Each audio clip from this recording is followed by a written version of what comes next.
Life of David Livingston, Part 27. On the 15th of July, war was declared between Mirambo and the Arabs. In this war, it will be recollected, Mr. Stanley, with his men, took part. The result was disaster, ensuing from Mirambo's stratagem as so geographically related in the cable telegram.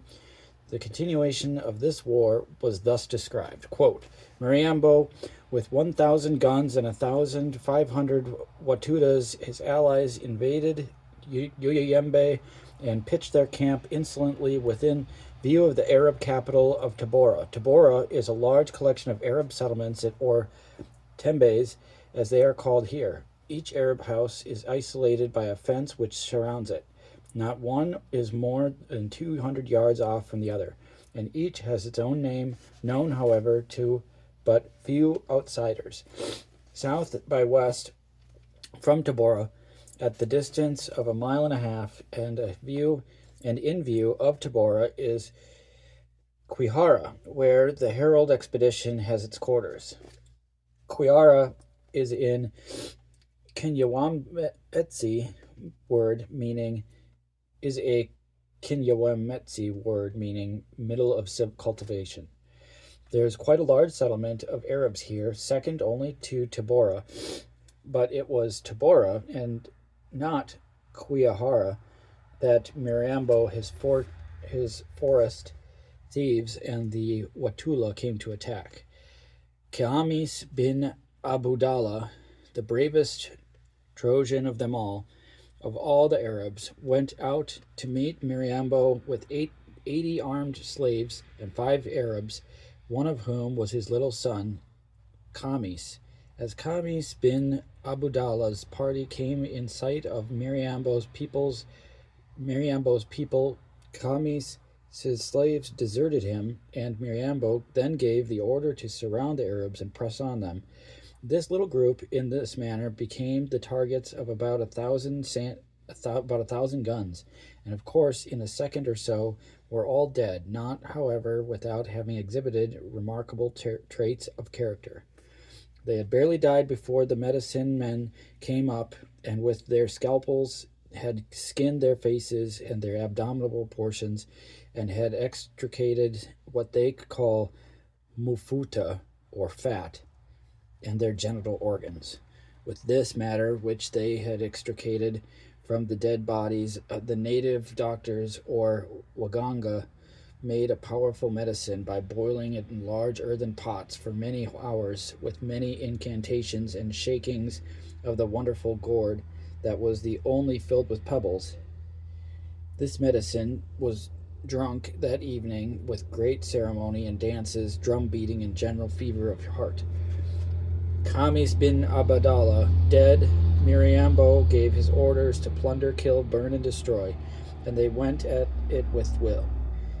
When I saw the fugitives from Tabora coming by 100 to our quiet valley of Kiwara, I began to think the matter serious and began my operations for defense. First of all, however, a lofty bamboo pole was procured and planted on the roof of our fortlet, and the American flag was run up, where it waved joyously and grandly, an omen to all fugitives and their hunters. All night we stood guard. The suburbs of Tabora were in flames. All the Wanyamawetsi and Wanguana houses were destroyed, and the fine house of Abidi bin Suleiman had been ransacked and then committed to the flames. And Mirambo boasted that tomorrow Quihara would share the fate of Tabora, and there was a rumor that that night the Arabs were going to start for the coast. But by the morning came, and Mirambo departed with the ivory and cattle he had captured, and the people of Quihara and Tabora breathed freer. And now I am going to say farewell to Unyayembe for a while. I shall never help an Arab again. He is no fighting man, or I should say does not know how to fight, but knows personally how to die. They will not conquer Mirambo within a year, and I cannot stop to see that all play out. There is a good old man waiting for me somewhere, and that impels me on. There is a journal afar off which expects me to do my duty, and I must do it. Goodbye, I am off, the day after tomorrow for Ujiji, then perhaps the Congo River. After this followed a number of telegrams to the Herald from the expedition, but their sentence had been given in what has preceded to show the general outline of explorations up to the time of the meeting of Livingston and Stanley at Ujiji. There are, however, but few accounts of travel more interesting and valuable than the letter of the Herald narrating the events of the journey from Unyanyembe to Ujiji and the meeting with Livingston. The greater portion of this remarkable narrative is appended.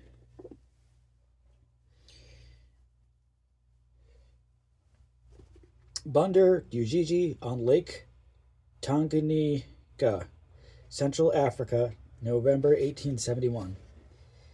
Only 2 months gone, and what a change in my feelings. But 2 months ago, what a peevish, fretful soul was mine. What a hopeless prospect presented itself before your correspondent. Arabs vowing that I would never behold the Tanganyika, Sheke, the son of Nasib, declaring me a madman to his fellows because I would not heed his words, my men deserting, my servants whining day and day, my white man endeavoring to impress me with the belief that we all are doomed men, and the only answer to all this is Livingston, the hero traveler, is alongside me, writing as hard as he can to his friends in England, India, and America, and I am quite safe and sound in health and limb.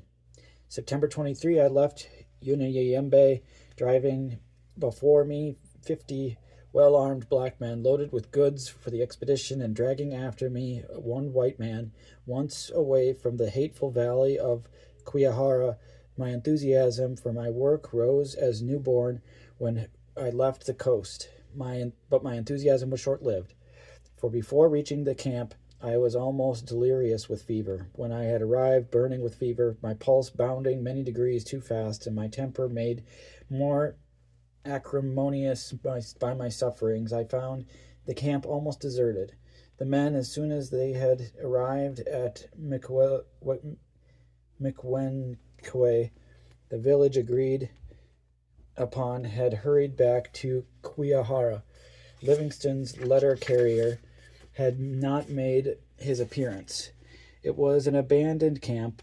I instantly dispatched 6 of the best of those who had refused to return to ask Sheshke, the son of Nasib, to lend or sell me the longest slave chain he had, then to hunt up the runaways and bring them back to camp bound, and promised them that for every head captured they should have a brand new cloth.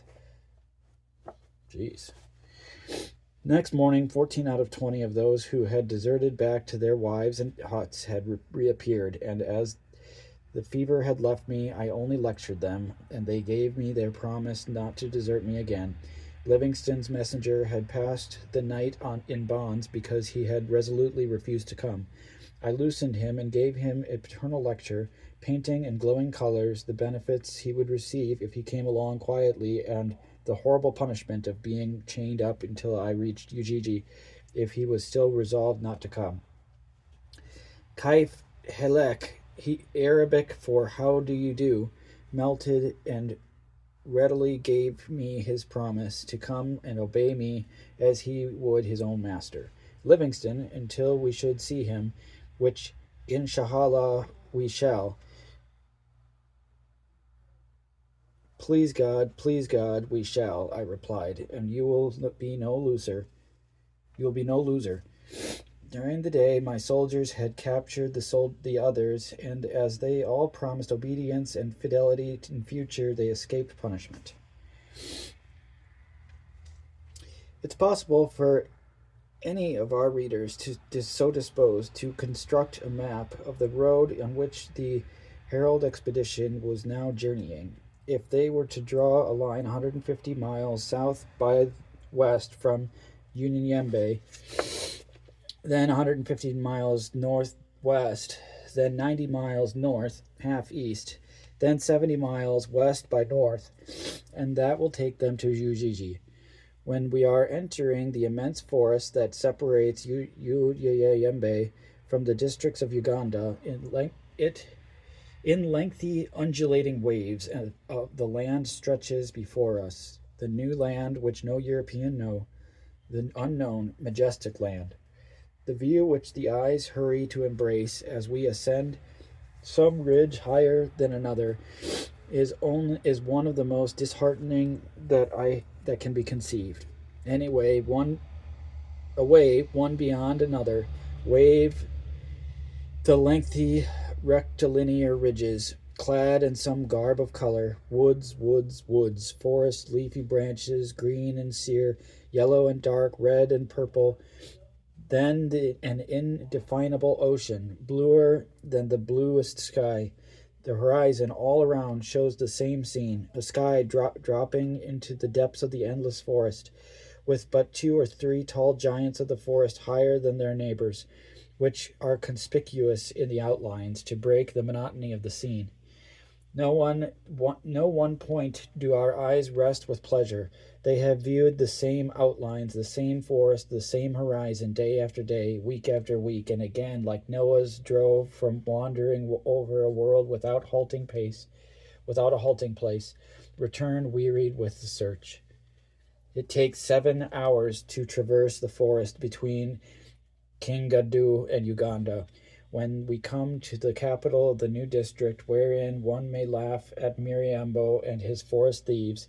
At least the Sultan, our lord of Uganda, feels in a laughing mood, while in his strong stockade, should one but hint to him that Miriambo might come to settle up the long debt that chieftains owe him for defeating him the last time a year ago.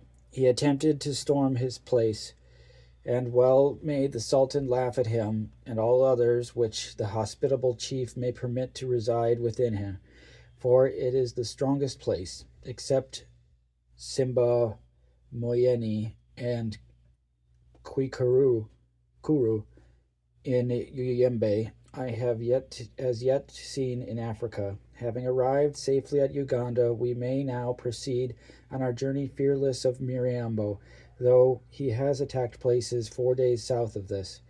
But as he has already at a former time felt the power of the Wanyawetsi of Uganda, he will not venture again in a hurry. On the 6th day of our departure from Uyembe, we continued our journey south. 3 long marches under the hot sun, through jungly plains, heat-cracked expanses of prairie land, through young forests haunted by the tsetse and sword-flies, considered fatal to the cattle, brought us to the gates of a village called Manyara, whose chief was determined not to let us in or sell us grain or corn, because he had never seen a white man before, and he must know all about this wonderful specimen of humanity before he would allow us to pass through his country. Having arrived at the Kambi, or camp, I dispatched Bombay with a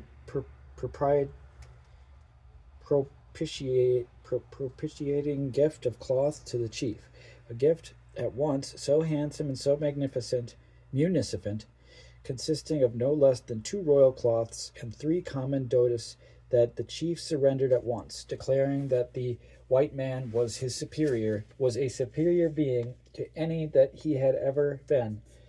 Surely, he said, he must have a friend, otherwise how came he to send me such fine cloths? Tell the white man that I shall come and see him. Permission was at once given to his people to sell us as much corn as we needed. We had barely finished distributing 5 days' rations to each man when the chief was announced. Gun-bearers, 20 in number, preceded him, and 30 spearmen followed him, and behind these came 8 or 10 men loaded with gifts of honey, native beer, holcus, sorghum, beans, and maize. I had at once advanced and invited the chief to my tent, which had undergone some alterations, that I might honor him as much as lay in my power.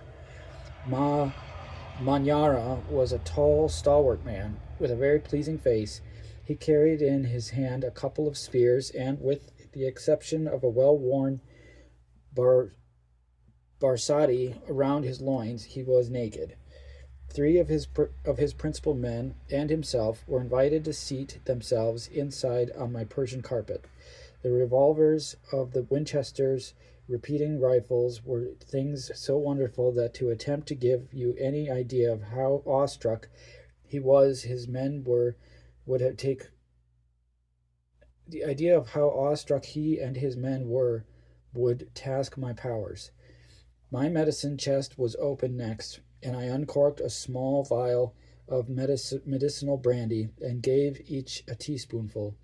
Suffice it that I made myself so popular with Manyara that his people that they will not forget me in a hurry. Leaving kind and hospitable Manyara, after a 4 hours' march, we came to the banks of the Gombe Nula, not one of which Burton, Speke, and Grant have described.